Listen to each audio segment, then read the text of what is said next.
ये जो अंचल है ये हमारा सबसे तेज गति से विकास करने वाला अंचल हुआ। जोरदार अभिनंदन पूरे दिल्ली के लिए।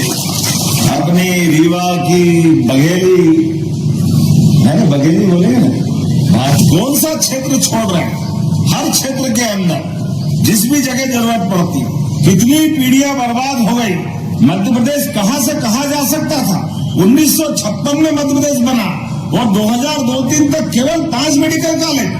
दुर्भाग्य की बात, अरे हमने 2 साल में तो 6 मेडिकल कॉलेज सरकारी खोल दिए। जो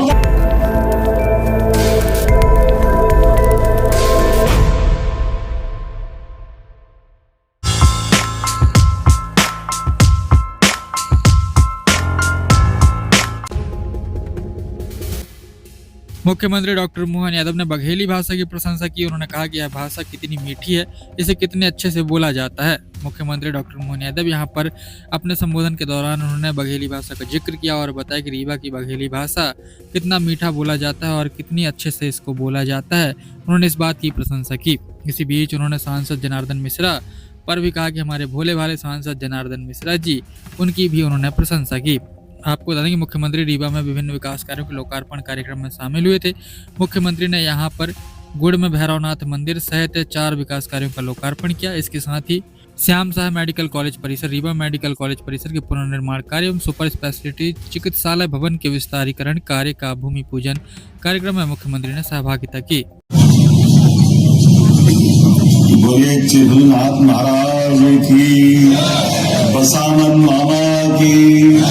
और मैं भैरवनाथ के मंदिर का लोकार्पण करके आ रहा हूँ। तो बाबा भैरवनाथ की, हमारे लिए रीवा के लिए खासकर चिकित्सा के क्षेत्र में सच में राजेंद्र जी, आप हमारे इस विधायक के नाते नहीं, एक जागरूक जनप्रतिनिधि के नाते बहुत अच्छी भूमिका निभा रहे। जोरदार अभिनंदन करें हमारे पूर्व मुख्यमंत्री, यहाँ के विधायक श्रीमान राजेंद्र शुक्ला जी के लिए, जिनके मन में 24 घंटे रीवा रीवा रीवा रीवा रीवा, जब तक ये आग नहीं जलती तब तक विकास नहीं होता। कोई पूरा विंध्य भी, हाँ गुप्ता जी थोड़ा सा मैं भी जोड़ता हूँ, क्योंकि रीवा अगर आ गया, किसी भी ट्रेन के इंजन के अंदर पावर आ गया तो क्षेत्र अपने आप रेल की तरह खींचा चला आता। ये हमारा मां रेवा के नाम पर नामांकित रीवा, जिसके आधार पर हजारों साल पुरानी अमरकंटक की वो गौरवशाली इतिहास की गाथा जुड़ती। सच में अब तो ये जो अंचल है ये हमारा सबसे तेज गति से विकास करने वाला अंचल हुआ। जोरदार अभिनंदन पूरे दिल्ली के लिए। मंच पर ही विराजमान अपनी रीवा की बघेली है ना, बघेली बोलेंगे ना, भाषा में कितना अच्छा मीठा बोलते हैं हमारे सांसद भोले भाले मस्ताने जनार्दन जी के लिए जोरदार अभिनंदन करें। अपनी ओर से एक एक करके सारी बातें माननीय राजेंद्र जी ने बताई और ये बात सही है। यशस्वी प्रधानमंत्री श्रीमान नरेंद्र मोदी जी के लिए जोरदार अभिनंदन करें। यशस्वी प्रधानमंत्री के लिए आज का दौर, भारत का समय, दुनिया के लिए दुनिया का सबसे बड़ा लोकतांत्रिक देश भारत, और ऐसे में इस देश के लिए यद्यपि 10-11 साल का समय बहुत पर्याप्त नहीं होता, बहुत थोड़ा सा होता। विविधता वाला देश, अलग अलग प्रांत, अलग अलग प्रकार की क्षेत्र की समस्याएं और कई कारण से राज्य सरकारों के बीच के जो व्यवहार वो किस प्रकार थे, दोहराने की जरूरत नहीं। लेकिन एक संकल्पधारी यशस्वी प्रधानमंत्री हमारे नेता है श्रीमान नरेंद्र मोदी। जिस दिन से बैठे तब से पलट के नहीं देखा, लगातार देश को आगे बढ़ा रहा है। जोरदार अभिनंदन श्रीमान नरेंद्र मोदी जी के लिए। कौन सा क्षेत्र छोड़ रहे हैं?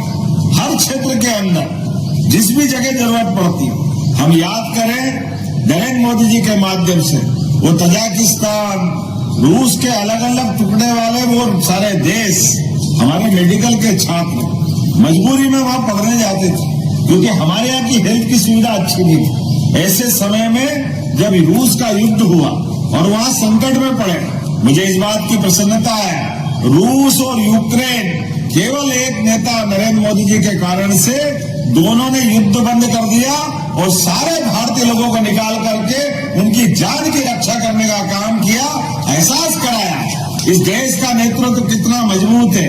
मुझे इस बात की प्रसन्नता है। मैं भी जब सरकार में नई सरकार के गठन के समय आया और हमने माननीय मोदी जी के माध्यम से वो सारी बातें भी सीखी। 2 मंत्रालय थे अलग अलग, हेल्थ एजुकेशन अलग, हेल्थ डिपार्टमेंट अलग, 2 मंत्री होते थे। हमने कहा राजेंद्र जी सुयोग्य व्यक्ति है, हमारी सरकार में खर्चे में भी नियंत्रण होना चाहिए और 2 मंत्रालय की जरूरत नहीं, एक ही मंत्रालय होना चाहिए और एक व्यक्ति मजबूत होता है। कितने अच्छे ढंग से काम करते हैं, जोरदार अभिनंदन करें नरेंद्र मोदी जी के आशीर्वाद से। हमारी सरकार के बनने के बाद जिन मंत्रियों का सबसे अच्छा काम है उसमें मुझे गर्व है। मेरे उप मुख्यमंत्री राजेंद्र शुक्ला जी 24 घंटे लगातार काम करके दिखा रहे हैं और ये परिणाम भी होना चाहिए। जब हम काम कर रहे हैं तो काम के लिए भूमि पूजन, लोकार्पण, शिलान्यास का पत्थर तो लग जाएगा, शिलान्यास के पत्थर के लिए क्या दिक्कत है, लेकिन पैसा मंजूर हुआ, एजेंसी फाइनल हो गई, काम का स्थान नियत है तो काम की गति नहीं रुकना चाहिए। इसलिए काम की गति लगातार बढ़ती जा रही है। आज रीवा के अंदर हमारे बीच 1550 बेड के बाद इस हॉस्पिटल के बनने के साथ 2440 की क्षमता हो जाएगी। यह रीवा का नए प्रकार का दौर चल रहा है। जो आपने कहा सही कहा, 60 बेड के मेडिकल कॉलेज, 55 साल में केवल 5 मेडिकल कॉलेज। अब कांग्रेस के लोग कभी कभी कहते कि आप हमको क्यों कोसते हो? अरे तुम्हारा कोसने का सवाल नहीं है, आपकी अकर्मण्यकारी नीतियों के कारण से कितनी पीढ़ियां बर्बाद हो गई। मध्य प्रदेश कहां से कहा जा सकता था। 1956 में मध्य प्रदेश बना और 2002-3 तक केवल 5 मेडिकल कॉलेज।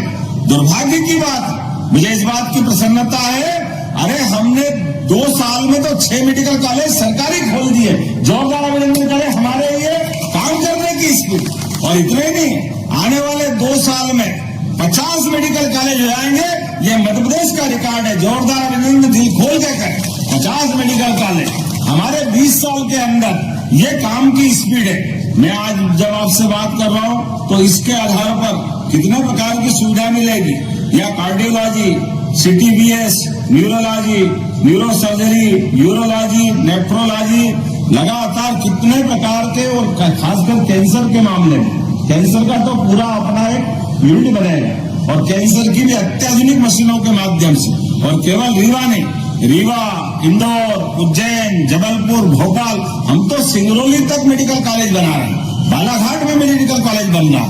हमारे लिए आदिवासी अंचल का भी वही महत्व है जो नगरवासियों का है, जो शहरवासियों का है, वो ग्रामवासियों का है। किसी में कोई अंतर करने वाले नहीं। और इतनी बड़ी ताकत बन रही, 5,500 तो हमारी मेडिकल की UG की सीटें हो गई।